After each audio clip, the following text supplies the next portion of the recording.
तो जिस वक्त यूपीए सरकार तरह तरह के आरोपों से जूझ रही थी, नरेंद्र मोदी सकारात्मक राजनीति की बात करते थे, विकास की बात करते थे, महंगाई की बात करते थे, मुद्रा अवमूल्यन की बात करते थे, चीनी घुसपैठ, पाकिस्तानी साजिश की बात करते थे, विकास योजनाओं की तस्वीरें दिखाते थे, प्रखर राष्ट्रवाद की चर्चा करते थे।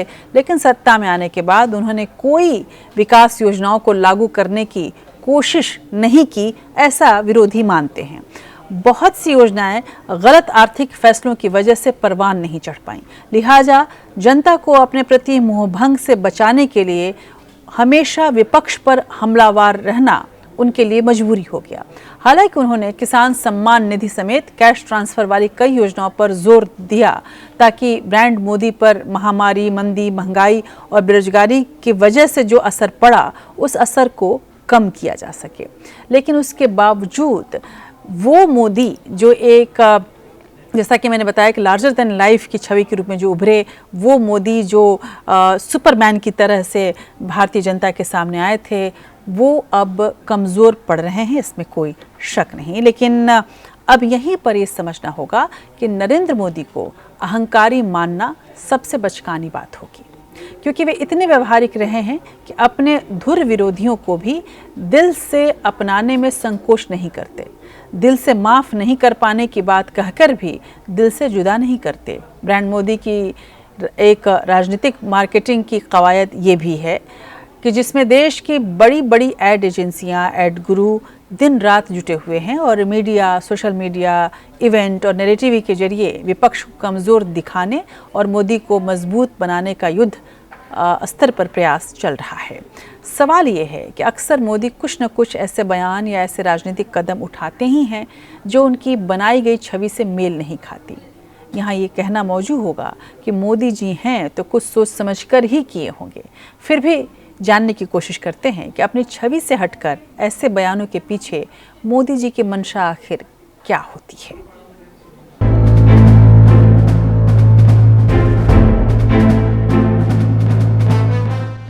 8 नवंबर 2016 की रात्रि को 12 बजे से वर्तमान में जारी 500 रुपए और 1000 रुपए के करेंसी नोट लीगल टेंडर नहीं रहेंगे। जब प्रधानमंत्री नरेंद्र मोदी रात 8 बजे अचानक नोटबंदी की घोषणा करके सबको चौंका देते हैं, उनके समर्थक इसे उनकी मजबूती बताते हैं। कहा जाता है कि देश हित में मोदी कोई भी बड़े से बड़ा फैसला लेने में नहीं हिचकते हैं। वहीं मोदी अपने ही कदम से घबराकर जब ये कहते हैं कि वो मुझे जिंदा नहीं छोड़ेंगे, तो उनके समर्थक और देश की जनता चौंक जाती है। भाइयों बहनों, मैं जानता हूं मैंने कैसे कैसी ताकतों से लड़ाई मोल ली है। मैं जानता हूं कैसे कैसे लोग मेरे खिलाफ हो जाएंगे। मैं जानता हूं 70 साल का उनका मैं लूट रहा हूं, मुझे जिंदा नहीं छोड़ेंगे, मुझे बर्बाद करके रहेंगे, उनको जो करना है करे। समस्या सिर्फ ब्रांड मोदी के मैनेजरों की नहीं है, बल्कि देश की जनता की भी है। आज तक किसी भी प्रधानमंत्री को इस तरह की भाषा का इस्तेमाल करते नहीं देखा गया जो प्रधानमंत्री नरेंद्र मोदी अचानक इस्तेमाल करते हैं। नरेंद्र मोदी पर यह आरोप है कि देश या विदेश में भाषण देते वक्त अक्सर वे ये भूल जाते हैं कि वो देश के प्रधानमंत्री हैं। नोटबंदी के बाद गोवा की सभा में भाषण करते हुए उनकी भाषा चौंकाने वाली थी। मोदी कहते हैं कि भ्रष्ट लोग उन्हें जला देंगे। हमें मालूम था मुझे क्या करना है। हमने जनधन अकाउंट खोले। जब मैं ये स्कीम लेके आया था तो मेरी कैसी मजाक हुई थी पार्लियामेंट में, भाषण कैसे हुई, आपको याद होगा। मुझे पता नहीं क्या क्या कहा जाता था। उनको लग रहा था कि मोदी के बाल नोच लेंगे तो मोदी डर जाएगा, अरे मोदी को जिंदा जला दोगे तो भी मोदी डरता है। किसी भी प्रधानमंत्री के मुंह में इस तरह की भाषा देशवासियों में भय और घबराहट पैदा करती है। प्रधानमंत्री ने एक से ज्यादा बार वे मुझे मार डालेंगे, मुझे थप्पड़ मार देना, मुझे लात मार कर सत्ता से हटा देना, मुझे फांसी पर चढ़ा देना, मुझे उल्टा लटका देना, मुझे चौराहे पर जूता मारना जैसे शब्दों का इस्तेमाल किया है। यूपी के मुरादाबाद में उन्होंने फिर ऐसे ही शब्द का इस्तेमाल किया और कहा कि मेरा कोई क्या बिगाड़ लेगा, मैं तो फकीर हूं, झोला लेकर चल दूंगा। मैं लड़ाई लड़ रहा हूं आपके लिए। भाइयों बहनों, ज्यादा से ज्यादा ये मेरा क्या कर लेंगे भाई? नहीं बताइए क्या कर लेंगे? अरे हम तो फकीर आदमी हैं, झोला लेके चल पड़ेंगे जी। ये फकीरी है जिसने मुझे गरीबों के लिए लड़ने की ताकत दी है भाई। प्रधानमंत्री नरेंद्र मोदी अक्सर कहा करते हैं कि वो कितना भी अच्छा काम करेंगे लोग उनको गाली देंगे। इसमें सच्चाई भी है कि किसी भी जन नेता को अपने विरोधियों के आक्षेप सहने पड़ते रहे हैं, चाहे वो प्रधानमंत्री जवाहरलाल नेहरू हो या इंदिरा गांधी। किसी को भी विपक्ष ने नहीं बख्शा। खुद को पंडित नेहरू का भक्त बताने वाले राष्ट्रकवि रामधारी सिंह दिनकर ने तो उनके बारे में लिखा था, घातक है जो देवता सदृश दिखता है, लेकिन कमरे में गलत हुक्म लिखता है। जिस पापी को गुण नहीं गोत्र प्यारा है, समझो उसे ने ही हमें यहाँ मारा है। वहीं इंदिरा गांधी को गूंगी गुड़िया की संज्ञा दी गई। इंदिरा ने बांग्लादेश को मुक्त कराकर इन आरोपों का जवाब दिया, लेकिन कभी भी विपक्ष के लिए इस तरह की कड़वी भाषा का इस्तेमाल नहीं किया। दिल्ली विधानसभा चुनाव में उन्होंने अरविंद केजरीवाल की आम आदमी पार्टी को नक्सलियों की जमात, केजरीवाल को पाकिस्तान का एजेंट, AK-47 और उपद्रवी गोत्र का बताया। बिहार के चुनाव में तो उन्होंने नीतीश कुमार के DNA में ही गड़बड़ी ढूंढ ली।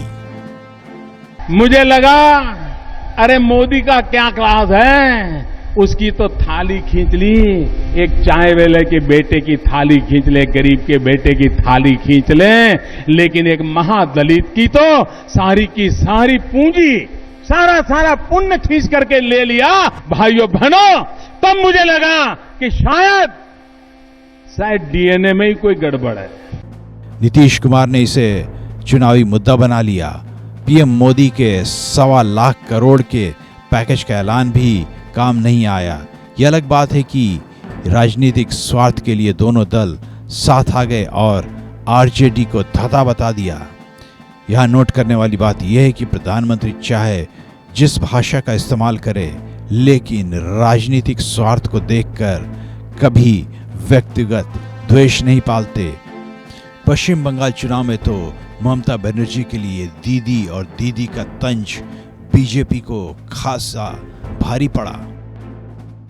आदरणीय दीदी, ओ दीदी, दीदी, ओ दीदी। बात सिर्फ इतनी ही नहीं है। हिंदू ध्रुवीकरण के लिए प्रधानमंत्री किसी भी हद तक जाने में गुरेज नहीं करते। खासकर पिछली बार यूपी चुनाव से पहले शमशान कब्रिस्तान जैसी भाषा का जिक्र किसी प्रधानमंत्री ने शायद पहली बार किया हो। भाइयों बहनों, ये भेदभाव नहीं चल सकता है। जिसका भी हक है, किसी भी माता की कोख से पैदा हुआ है, हर किसी को उसके हक का मिलना चाहिए। ये सबका साथ सबका विकास होता है और भारतीय जनता पार्टी उस पर चलती है। भाइयों बहनों, गांव में अगर कब्रिस्तान बनता है तो गांव में स्मशान भी बनना चाहिए। अगर रमजान में बिजली मिलती है तो दिवाली में भी बिजली मिलनी चाहिए। गौरक्षा के नाम पर दलितों और मुसलमानों पर जब हिंसा की कई घटनाएं हुई तो उन्होंने राज्य सरकारों को सख्त कदम उठाने का निर्देश देने के बजाय खुद को मार देने की बात कही।